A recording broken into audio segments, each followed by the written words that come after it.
Selamat sore Ibu dosen, pengampu mata kuliah dasar pendidikan, serta teman-teman semuanya. Perkenalkan, saya Yovanda Nuri Aryani, sebagai moderator dari kelompok 3 kelas B. Terima kasih untuk waktu yang telah diberikan kepada kami. Pada kesempatan kali ini, kami kelompok 3 akan mempresentasikan tugas mata kuliah dasar pendidikan mengenai landasan pendidikan. Sebelumnya, izinkan kami untuk memperkenalkan diri terlebih dahulu. Yang pertama ada Iren Lydia Oktalina dengan NIM akhir 037, yang kedua ada Meisa Alma dengan NIM akhir 038, dan yang terakhir ada saya sendiri Yovanda Nuri Aryani dengan NIM 047. Penyampaian materi akan dilanjutkan oleh rekan saya, dipersilahkan. Landasan pendidikan, yaitu dasar berpijak dan arah bagi pendidikan sebagai wahana pengembangan manusia dan masyarakat.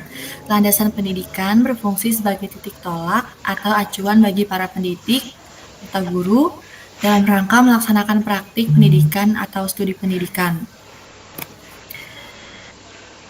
Selain itu, landasan pendidikan memiliki kegunaan untuk menghindari terjadinya berbagai kesalahan, baik dalam rangka praktik maupun dalam memahami dan membangun wawasan pendidikan. Landasan pendidikan yang pertama ada landasan historis, yaitu landasan yang berdasarkan jalan cerita masa lampau atau sejarah. Landasan historis memberikan peranan yang penting, karena dari sebuah landasan historis atau sejarah bisa membuat arah pemikiran kepada masa kini. Dengan demikian, setiap bidang kegiatan yang ingin dicapai manusia untuk maju, pada umumnya dikaitkan dengan bagaimana keadaan bidang tersebut pada masa lampau. Yang selanjutnya ada landasan filosofis pendidikan, yaitu seperangkat filosofi yang dijadikan titik tolak dalam pendidikan. Landasan filosofis pendidikan sesungguhnya merupakan suatu sistem gagasan tentang pendidikan dan edukasi, atau dijabarkan dari suatu sistem gagasan filsafat umum yang diajurkan oleh suatu aliran filsafat tertentu. Terdapat hubungan implikasi antara gagasan-gagasan dalam cabang-cabang filsafat umum terhadap gagasan-gagasan pendidikan. Landasan filosofis berisi tentang konsep-konsep pendidikan yang seharusnya atau yang dicita-citakan.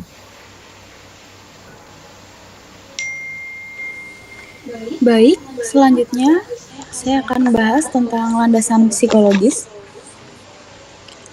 Landasan psikologis dapat didefinisikan sebagai suatu landasan yang dijadikan sebagai titik tolak dalam proses pendidikan yang membahas berbagai informasi tentang jiwa dan psikis manusia yang selalu mengalami perkembangan dari bayi hingga usia lanjut sehingga dapat memudahkan pelaksanaan proses pendidikan. Fungsi landasan psikologis ada 4. Yang pertama, memahami perbedaan siswa. Yang kedua, menentukan strategi pembelajaran. Yang ketiga, memberi bimbingan dan memberi motivasi belajar. Dan yang terakhir, menciptakan suasana belajar yang kondusif.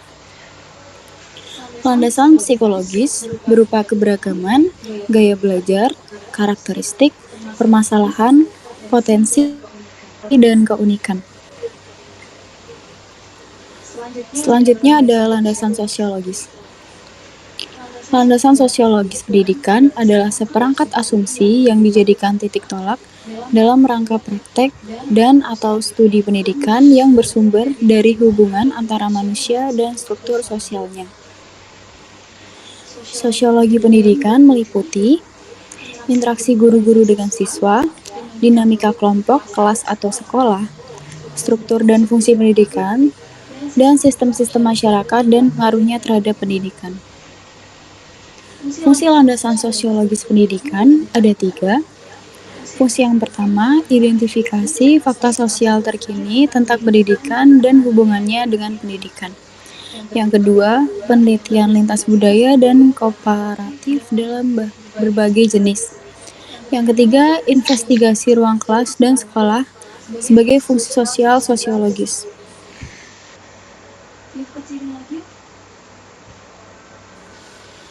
Kemudian ada landasan kultural dan Tutwuri Handayani.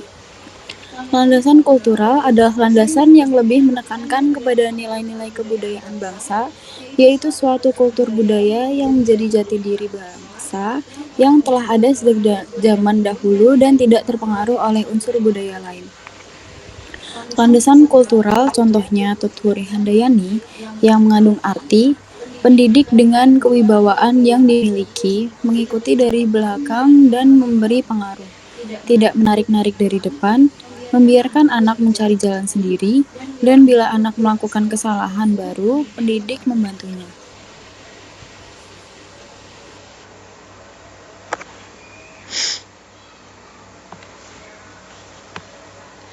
Kemudian ada landasan iptek.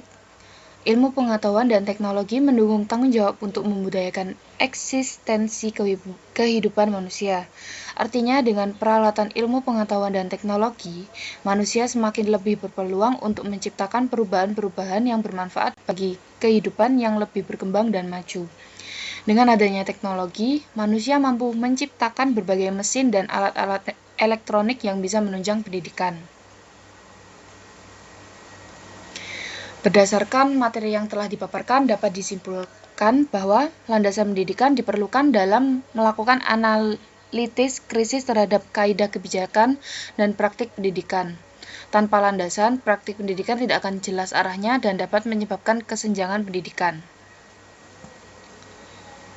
Demikian yang dapat kami sampaikan. Terima kasih atas perhatiannya. Bagi teman-teman yang ingin bertanya, silahkan ditulis, kami akan tampung dan akan jawab.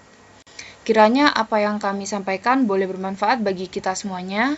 Kurang lebihnya mohon maaf. Terima kasih. Wassalamualaikum warahmatullahi wabarakatuh.